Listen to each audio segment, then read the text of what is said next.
interception, what you saw, and you could get up as high as you did and making that play?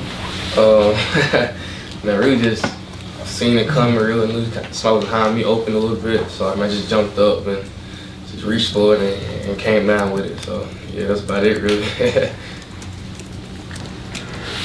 CJ, it's not hard to look at the numbers and see what Ole Miss has been doing on offense, and you're a middle linebacker, the quarterback you'll face in Jackson Dart, just so many options that you got to be looking for. Can you just talk about the challenge, and do you feel like you guys are up for the challenge that Ole Miss is going to provide offensively? Yeah, I think we definitely up for the challenge, just simply the way we're going to prepare for it and stuff like that. And like you say, they're a great offense. You can't take away from that. They're fast and they're good at what they do. So they got to be able to prepare for it. Yeah, CJ Kirby reflected on you being thrown into the fire against Ole Miss last year. Just as you look back at the past year, how much do you feel like your confidence has grown as an inside linebacker? Just more and more you've been able to play. Yeah, I definitely say that my confidence has grown a lot because this way it kind of all boils down to your confidence. You gotta have a lot of confidence at that position to get guys in the right spot and make the right call and being able to execute that call. So I think my confidence has grown tremendously. What's the number one thing you must do to your left, when Coach Gibbons decides to go with pace and pick things up offensively? What do you need to control? What do you need to focus on? Communication. Like communication is the biggest thing because you can't play if you're not lined up. So just getting your cleats in the dirt and being able to line up, being able to execute the calls. You talk about the confidence you've gained since that last Ole Miss game. Just what was going through your head as you get the word, hey, you're going to get your first career start today? Really, I don't know. Let's see, go back to that day. I think it kind of was a lot going through my head initially, but I just boiled it down to football. I'm playing football, the game I've been playing. I understood that I prepared for it, and I prepared for that moment like I was already a starter. So just having guys to help me and lean on me. So the guys were very helpful too. I've had a couple of defensive guys say cleats in the dirt. Cleats. What is that? Where does that come from? What does that mean to you when I guess coaches tell you that's what you need to lock in? And really just being set when the ball snapped. It's a lot of commotion going on, guys getting back to the ball. So when you get lined up, that's what that kind of means, getting lined up, cleats in the dirt. Yeah.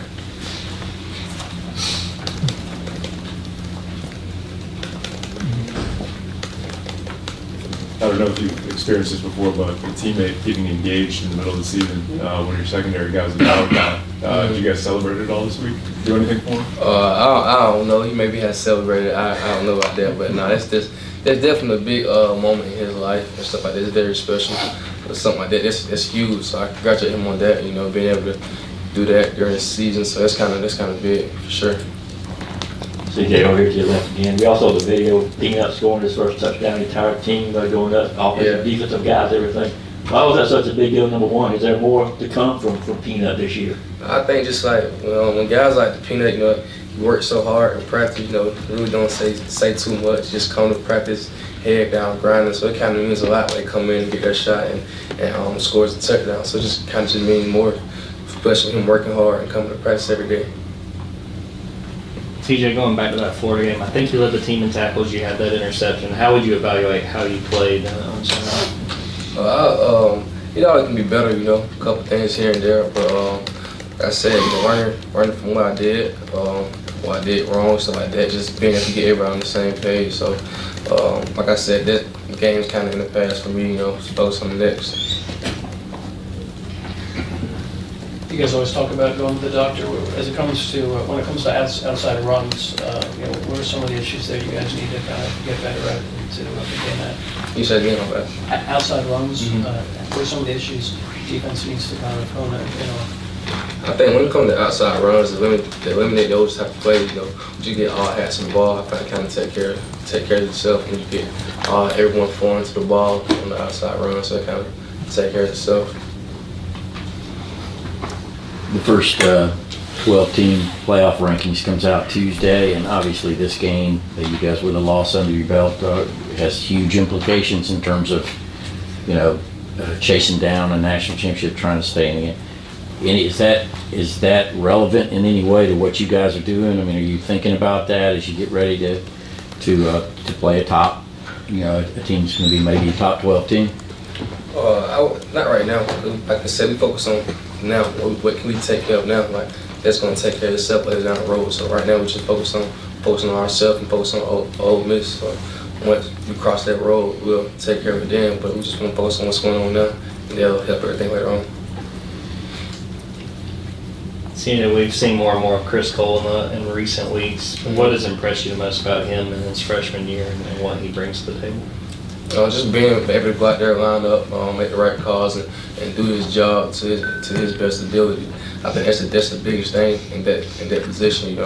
We all kind of been there in that spot, so just let him know to keep going and stuff like that.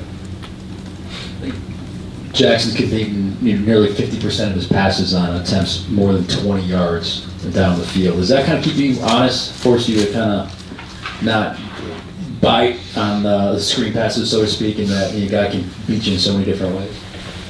I think we just all boil down to just doing your job, what you're supposed to do in that play, just having your eyes in the right spot. That's kind of just boils to just everybody doing their job, because everyone have a job to do every single play. Yes, CJ, you're right. You guys offensively have had some turnover problems recently, and I won't ask you to speak on it, but it's a sudden change in the game when you're running back out on the field. And I'm curious how you guys go about preparing for sudden changes during practice, and also how you think defensively you guys have responded to those moments of sudden change. I think we responded well. Sometimes we didn't put the fire out, but I think just having our team back at the end of the day, we're a team, so we're going to have our teammates back knowing they'll do the same thing for us if the roles were flipped. I think we kind of handled it well, we want to say just put the fire out, that's what we kind of say. CJ, Chad Chambliss was named the co-SEC Defensive Player of the Week today.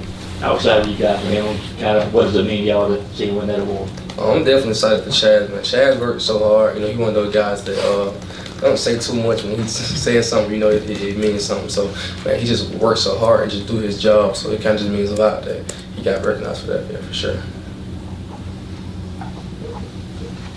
CJ Everett. For you guys going on the road again, another kind of big matchup that everybody's focused on, is there a feeling with the Texas game, Alabama game, some of these games you guys have played in that you're sort of battle tested and ready for an environment like this?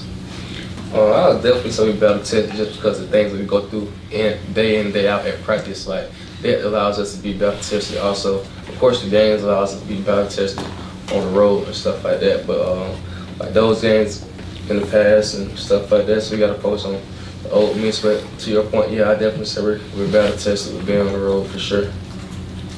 This question more about your defensive line. There have not been a lot of holding calls called on the opposing offenses against your team or against the teams you're facing. So are the teams not holding your guys, or they're just not calling? If they don't throw it, I guess it's not a holding. I really don't. I really don't know what to say about that one. But if they don't throw it, it's not a holding. I'm sure it probably is, probably not. So I really don't know for sure. Ben Urosic coming in from Stanford, how have you seen him adjust to being a part of this group for 1 year? I think when I think of Ben, I think just his practice habits. He goes so hard at practice, and it shows up in the game. I was watching the play Florida. I just told him my good block. I saw it, just stuff like that. He just works so hard and it shows up. Any more for CJ? All right, thank you, CJ.